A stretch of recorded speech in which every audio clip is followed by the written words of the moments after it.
నమస్కారం, welcome to 108 news Telugu. నా పేరు గౌరీ. ముందుగా బులెటిన్ లో హెడ్లైన్స్. పరీక్ష పే చర్చ. ఇప్పటి వరకు 2.79 కోట్ల మంది విద్యార్థులు రిజిస్టర్ అయ్యారని వెల్లడించిన విద్యాశాఖ అధికారులు.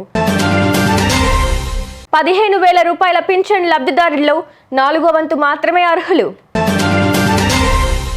సంక్రాంతికి వెళ్లే వారికి గుడ్ న్యూస్.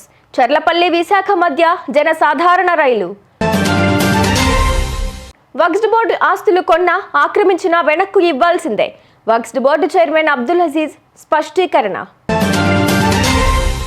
ప్రధాని మోదీ విద్యార్థులతో ముచ్చటించేందుకు ప్రతి ఏటా నిర్వహించే పరీక్ష పే చర్చ కార్యక్రమానికి ఈసారి ఇప్పటి వరకు 2.79 కోట్ల మంది విద్యార్థులు రిజిస్టర్ అయ్యారని కేంద్ర విద్యాశాఖ అధికారులు వెల్లడించారు.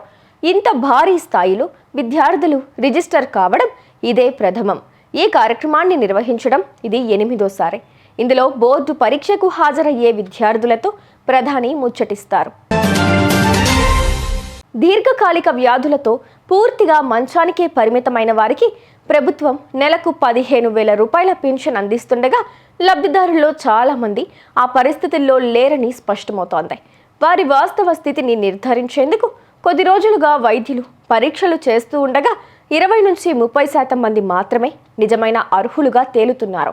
అనర్హులను తొలగిస్తే ఏటా 238 కోట్ల రూపాయల ప్రజాధనం. సంక్రాంతి రద్దీ దృష్ట్యా దక్షిణ మధ్య రైల్వే మరికొన్ని ప్రత్యేక రైళ్లను ఏర్పాటు చేసింది. విశాఖపట్నం చర్లపల్లి మధ్య పలు జనసాధారణ రైళ్లను ఏర్పాటు చేశారు. ఈ అరిజర్వ్ ప్రత్యేక రైళ్లు చర్లపల్లి విశాఖపట్నం స్టేషన్ల మధ్య జనవరి 10 నుంచి 17 మధ్య తేదీల్లో 16 జనసాధారణ రైళ్ల రాకపోకలు సాగించనున్నాయి. హైదరాబాద్, అర్సికెరె, బెంగళూరు, కలబుర్గి స్టేషన్ల మధ్య మరికొన్ని సర్వీసులు ఏర్పాటు చేశారు.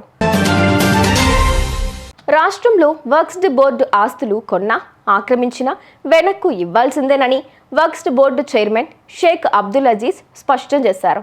బోర్డుకు చెందిన 65,783 ఎకరాల్లో 31,590 ఎకరాలు ఆక్రమణలో ఉన్నాయని తెలిపారు. ఈ భూములను కొందరు తెలుసో తెలియకో కొన్నప్పటికీ తిరిగి వక్ఫ్కు చెల్లించాల్సిందేనన్నారు. ఇక నుంచి కమర్షియల్ భూములను ఖాళీగా ఉంచకుండా లీజుకు ఇచ్చి వచ్చే ఆదాయాన్ని బోర్డుకు చెందేలా చేస్తామని అన్నారు. చూశారుగా, ఇవి ఇవాల్టి బులెటిన్ అప్డేట్స్. మరో బులెటిన్తో మళ్ళీ మీ ముందుకు వస్తాను. అంతవరకు కీప్ వాచింగ్ 108 న్యూస్ తెలుగు.